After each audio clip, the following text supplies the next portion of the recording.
Ang mabuting balita mula sa langit sa araw na ito.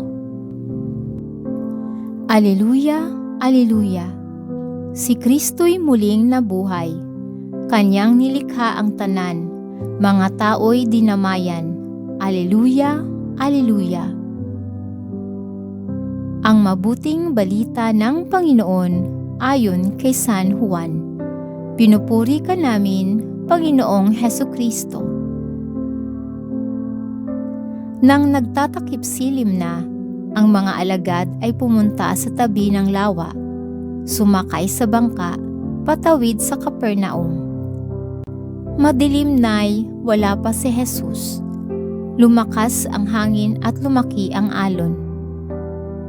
Nang makagaod sila ng mga 5 o 6 na kilometro, nakita nila si Jesus na lumalakad sa ibabaw ng tubig, palapit sa bangka. At sila'y natakot. Ngunit sinabi niya sa kanila, "Huwag kayong matakot. Ako ito."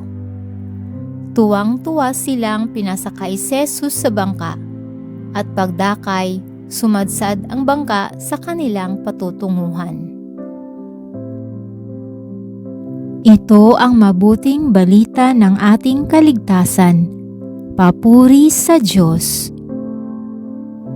Maraming salamat po sa inyong tulong na maipalaganap ang mabuting balita ng Poong Jesus sa lahat ng mga Pilipino sa buong mundo.